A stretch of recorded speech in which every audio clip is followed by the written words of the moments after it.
Bem, pessoal, quanto a esses temas era isso. E aqui então eu vou buscar fazer brevemente aqui uma revisão dos temas que a gente viu, né? É, porque é breve, acaba sendo breve porque é muito difícil fazer revisão. Eu não tenho muito hábito, né, de fazer revisão, né? Mas a gente começou tratando da sociedade de advogados, que é ali como que se estrutura a sociedade de advogados. É muito importante lembrar que a natureza jurídica dela é de uma sociedade simples. E aí uma inovação que foi trazida com a lei de 2016, que foi a possibilidade da sociedade unipessoal da advocacia, ou seja, uma sociedade que na verdade não é uma sociedade, é uma união de um único advogado. Ou seja, você pode ter uma pessoa jurídica sem precisar necessariamente ter sócios, sem necessariamente precisar ter sócios. E isso é uma inovação que essa lei trouxe, né?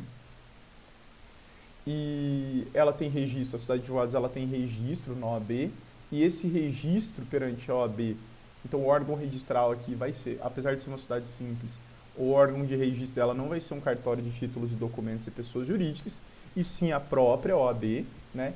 E por ser a própria OAB, no momento em que fizer o registro na OAB, essa sociedade adquire personalidade jurídica para todos os fins, não só para a OAB, mas para todos os demais fins legais, como societários, tributários, enfim, né?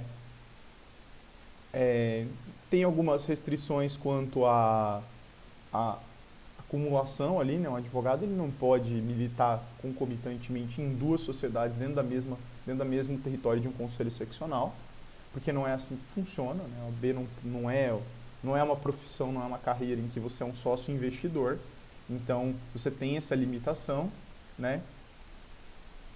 E algumas limitações ali entre a atuação entre esses próprios advogados, né? Ou seja, não pode haver conflito de interesses dentro da própria sociedade, militarem entre eles contra, digamos, uh, clientes opostos. Tem algumas regras para o advogado empregado. Eu acho que a única coisa que é muito importante sobre o advogado empregado é que ele, não obstante ser empregado, ou seja, ele ter a subordinação que todo empregado tem em razão do vínculo empregatício, ele não perde a sua independência profissional. Ou seja, em matéria da sua atuação profissional, ele tem a sua independência funcional, né? Ele tem uma jornada de 20 horas semanais e 4 horas, né, contínuas, é, salvo dedicação exclusiva, salvo se houver dedicação exclusiva. Essa jornada é meio incomum, porque ela é uma jornada muito curta, mas é o que está previsto em lei, né? E acho que contra os advogados é importante deixar que o advogado empregado, mesmo na condição de empregado, os honorários sucumbenciais lhe pertencem. Depois nós tivemos um outro encontro sobre os honorários advocatícios. Esse é um tema mais delicado, porque lá também no Código de Ética vão haver algumas disposições sobre esse tema, né? Sobre esse tema. E dentro do Código de Ética vai ter algumas regras limitadoras aqui, né? E aqui tem uma série de regrinhas, né, do artigo 22 em seguida sobre honorários, né? Na verdade, é a questão mais ética dos honorários, né, de como eles serão tratados, as prerrogativas que os honorários têm em razão da sua natureza alimentar, né? É, e, e segregando então os honorários convencionados daqueles que são sucumbenciais, deixando claro que os honorários sucumbenciais sempre pertencerão ao advogado, sempre pertencerão ao advogado. O CPC fez questão de repetir isso, né? Fez questão de repetir essa mesma disposição, né?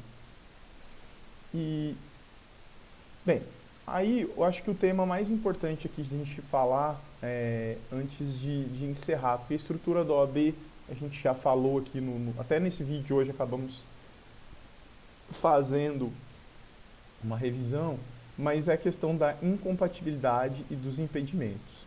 Primeira questão é muito importante. Incompatibilidade é uma proibição total da advocacia e o impedimento é parcial. Então é muito importante você saber essa diferença. Ó. Se for total é incompatibilidade, se for parcial é impedimento. O impedimento impede que o advogado atue em algumas causas. A incompatibilidade impede que ele exerça a advocacia da forma geral. Quem não pode fazer isso? Bem, os membros do Poder Executivo e das mesas do Poder Legislativo. Isso, obviamente, no caso do Poder Executivo, chefe do Poder Executivo, jamais, né? E membros do Poder Legislativo.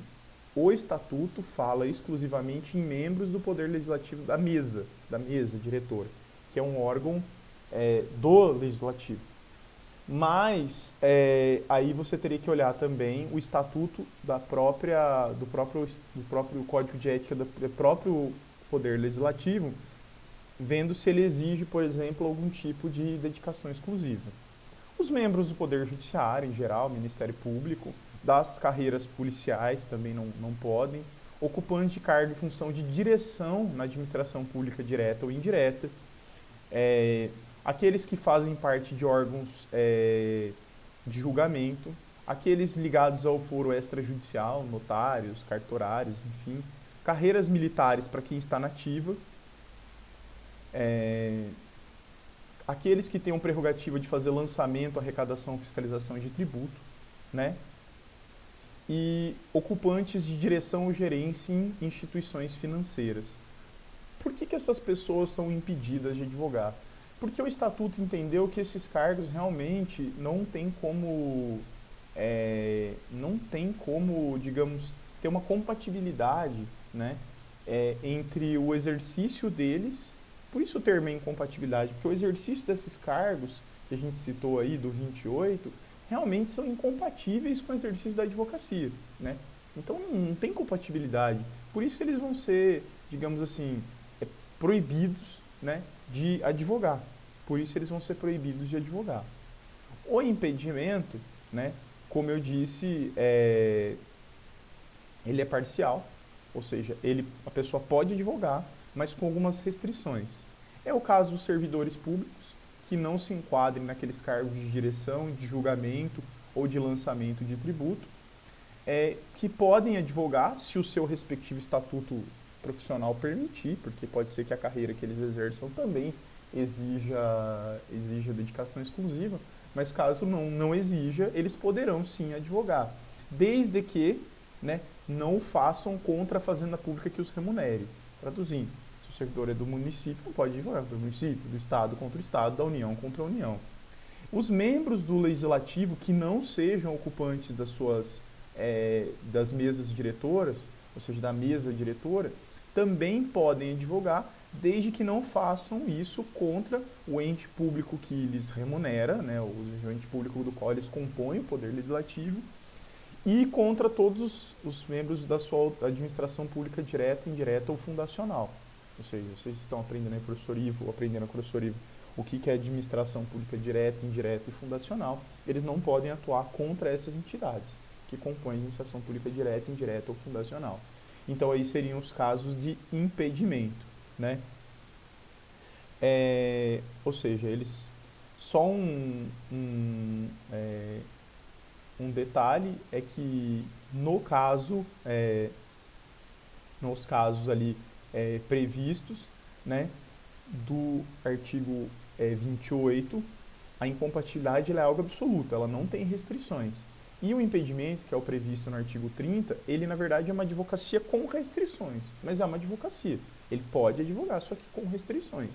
Enquanto ele estiver ocupando algum daqueles cargos previstos no 28, é absoluto, ou seja, ele está proibido de exercer a advocacia de forma absoluta. E eu acho que na maioria desses casos é meio óbvio, é meio evidente porque que ele não pode advogar. Ninguém imagina que um promotor, ou um juiz, ou um delegado de polícia estarão concomitantemente ao exercer essa função e estarão advogando, né?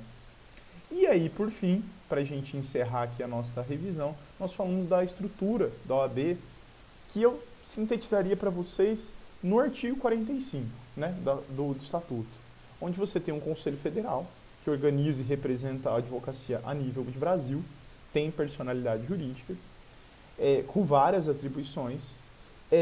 Os conselhos seccionais, que são a divisão a nível estadual, com abrangência estadual, também tendo personalidade jurídica, e velando pelos interesses da advocacia a esse nível, a essa abrangência de Estado, e por fim as subseções, que são divisões territoriais envolvendo um ou mais municípios. Um ponto importante, as seccionais, os conselhos, as subseções, elas não têm personalidade jurídica. Elas não têm personalidade jurídica. E por último, as caixas de assistência de advogados, que elas também se encontram a nível seccional, ou seja, a nível de estado, tendo personalidade jurídica e criadas para converter benefícios em favor dos advogados ou serviços de previdência ou assistência social aos advogados.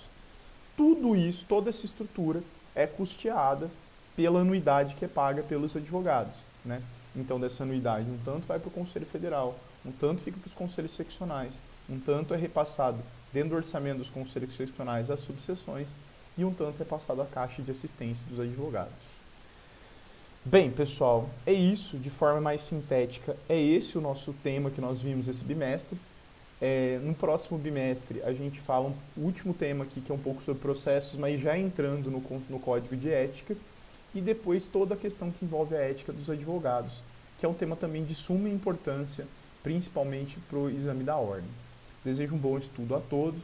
Nossa próxima semana temos a nossa avaliação e surgindo alguma dúvida no decorrer da semana, seja assistindo esse vídeo, seja hoje, seja qualquer dia, menos no dia da prova, eu fico à disposição de vocês para esclarecimentos. Boa semana a todos e um bom estudo. Até mais.